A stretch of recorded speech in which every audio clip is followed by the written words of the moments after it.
Bien chicos, después de ver el sistema, el aparato respiratorio y el aparato digestivo, seguimos viendo sistemas que están relacionados con la nutrición. Ahora vamos a ver el sistema circulatorio y el sistema excretor.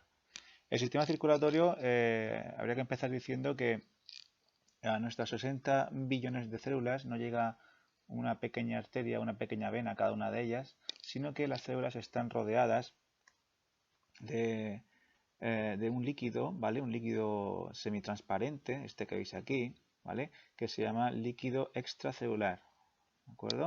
También llamado plasma intersticial. Este líquido, este plasma, la función que tiene es recoger los nutrientes que vienen de la sangre, ¿vale? Y hacer intermedio con las células. Es decir, imagina que este punto azul es un nutriente, pasa de la sangre al líquido intersticial y después pasaría a las células. Vamos a suponer que esto es pues un cartílago, ¿vale? Por ejemplo, o el tejido de la piel, ¿eh? Estas células luego, a su vez, producen sustancias de desecho después de digerir los alimentos. Y estas sustancias de desecho, que aquí vienen como puntos rojos, pasarían de nuevo a la sangre, ¿vale? Y la sangre pues sería la encargada de llevarlas al órgano que, como veremos ahora después, el principal para desintoxicar estas sustancias son los riñones, ¿vale? De esta forma, las pequeñas arterias, ¿vale? Se van transformando, veis aquí en tonos azules, en pequeñas venas. Se transforman unas en otras. Siempre habréis visto en los libros que las arterias están dibujadas de color rojo y las venas de color azul, y es porque las arterias llevan sobre todo sangre oxigenada, ¿vale? Sangre que viene de los pulmones, y este oxígeno da un tono más rojizo a la sangre que el CO2, ¿vale? El CO2 que vendría en este caso de las células. Como sabéis que usan el O2 y producen el CO2 como desecho, ese CO2 vendría aquí a estas pequeñas arteritas hasta que ya quede prácticamente nada de oxígeno y se transformen en venas. Bien, pasando a hablar de la composición sanguínea, está compuesta por dos componentes, que es el plasma sanguíneo, que digamos que es la parte sin células, el líquido que tendría un color como amarillento, que está compuesto por nutrientes como la glucosa, aminoácidos, vitaminas, sustancias de desecho, que, adivinad, pues las han recogido del líquido extracelular que acabamos de ver, esas sustancias de desecho. Aparte de agua, por supuesto, y minerales, con un 90% en su mayoría, y proteínas, y aparte de hormonas. Bien, pasando a hablar de lo que son ya las células sanguíneas, que son ya lo que da, digamos, el tono rojo, sobre todo los glóbulos rojos, los eritrocitos. Tenemos tres tipos, como digo, eritrocitos, que los tenemos aquí, ¿vale? Son unos 5 millones por mililitro. Sangre son los más abundantes y su función, como digo, es coger oxígeno en los pulmones para verterlo al líquido extracelular y de ese líquido extracelular recoger el CO2 para llevarlo a los pulmones. Luego tenemos los glóbulos blancos, que tenemos aquí. Este tono blanco es porque no llevan la hemoglobina con el oxígeno. Y estos glóbulos blancos, que son unos 7000 por milímetro de sangre, están encargados sobre todo de la defensa, ¿vale? Son los primeros que detectan y atacan a bacterias o cuerpos extraños. Dependiendo del núcleo, pues veis que ya hay varios nombres, que sigan monocitos, neutrófilos, eosinófilos, pero los más importantes y conocidos son los linfocitos. Luego tenemos las plaquetas, que tenemos unos 300.000 por milímetro cúbico, cuya función es, junto con otra molécula, la de taponar las heridas, es decir, cicatrizar, coagular, para evitar que nos desangremos. Y estos son los tres tipos de células principales que tenemos en el cuerpo. Bien, ahora pasamos a ver los vasos sanguíneos. Como ya he comentado antes, pues están las arterias, las venas y los capilares. Aquí tenemos perfectamente estructurado cómo sería. Y aquí veis cómo la sangre, ¿vale? La sangre buena llegaría por las arterias. Vamos a suponer que esto es un órgano, como puede ser el estómago, ¿vale? esta sangre con nutrientes pues va vaciando esos nutrientes en el espacio extracelular de las células del estómago, las alimenta y recoge el CO2 y las sustancias de desecho en estos capilares que se juntan hasta llegar a formar venas. Es decir, como veis, arterias se transforman en capilares, ¿vale? Estos capilares, primero se dividen en arteriolas, que son arterias más pequeñas, y estas arteriolas se transforman en capilares, los cuales pasan a ser, con el intercambio de sustancias que hay en el medio extracelular, pasan a ser vénulas y después venas, ¿vale? Si cortamos una arteria por la mitad, la arteria tiene mucha más zona muscular que las venas, ¿vale? Veis que la capa es más gruesa, son más elásticas las arterias y tienen dentro una fina capa, ¿vale? Que solamente tiene digamos una capita de células que se llama endotelio. Este endotelio es del que están formados los capilares, ¿vale? Es decir, se puede decir que una arteria lleva un capilar por dentro que luego queda solo aquí en este espacio extracelular para intercambiar sustancias. Luego, cuando se transforman estos capilares en vénulas y en venas, ¿vale?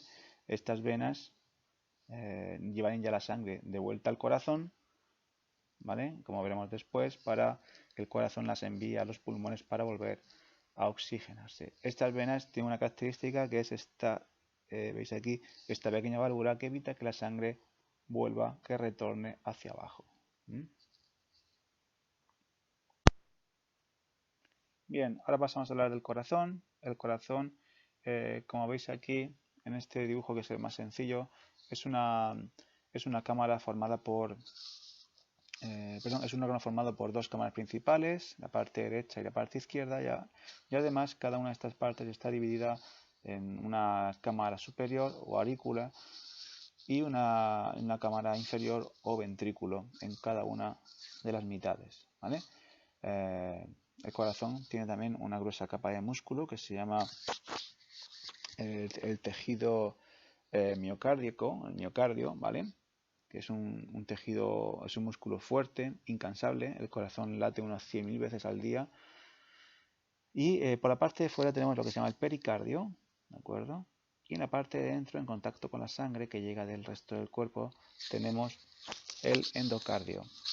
Aparte, entre cámara y cámara hay unas válvulas que se llaman válvulas auriculoventriculares, porque están entre aurículas y ventrículos en ambos casos, que en el caso de la derecha se llama válvula tricúspide y en el de la izquierda se llama válvula mitral. La función es que la sangre, una vez que pasa al ventrículo, veremos ahora el funcionamiento del corazón, no vuelva hacia arriba, hacia las aurículas.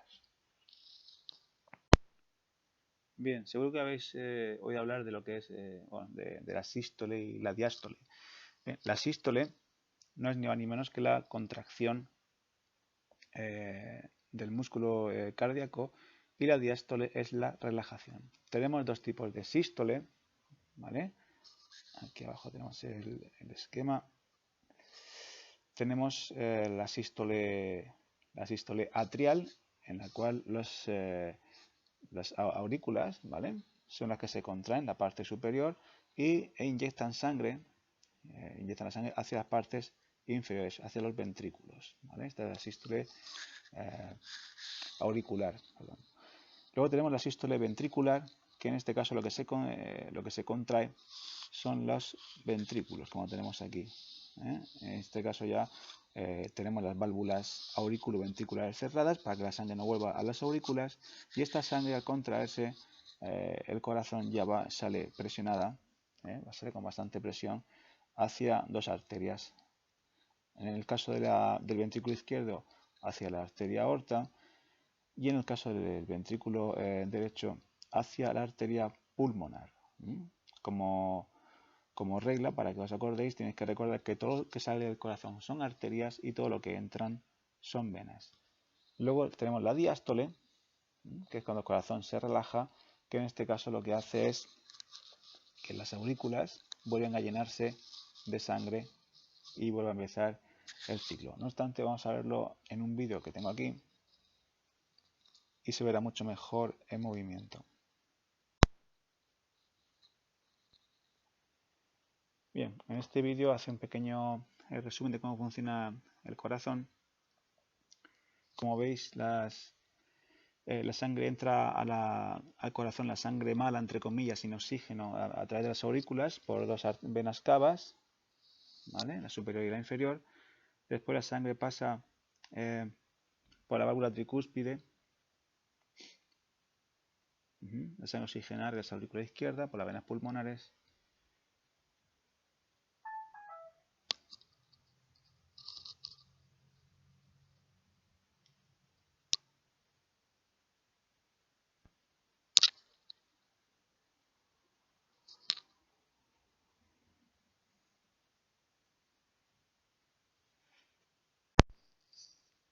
Bien, para terminar, mostraros con un esquema de lo que sería toda la circulación sanguínea del cuerpo. Podemos hablar de una circulación menor o ya también llamada pulmonar y una circulación mayor o llamada sistémica, ¿vale? La circulación pulmonar sería la que la iría desde el ventrículo derecho, llevando sangre hacia los pulmones, ¿vale? Una vez que esos pulmones han oxigenado la sangre, digamos que la sangre se convierte de azul en roja, vuelve al corazón por la aurícula izquierda, pasando la sangre al ventrículo izquierdo, y ahí empezaría la circulación mayor, ya que desde aquí saldría la arteria aorta llevando sangre a todo el cuerpo. Esta circulación mayor cerraría su círculo, digamos, volviendo la sangre mala al lado derecho, otra vez del corazón a la aurícula derecha.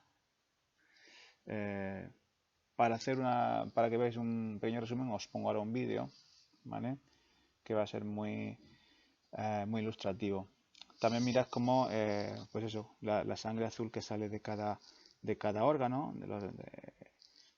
por ejemplo, del hígado, del estómago, intestino, los riñones, pues va a través de su respectiva vena, ¿vale? Son venas que vienen de, como sabéis, de capilares que han recogido CO2, que han recogido residuos y convierten, entre comillas, la sangre roja en un poquito más azulada, más oscura. Aquí os pongo el vídeo a continuación.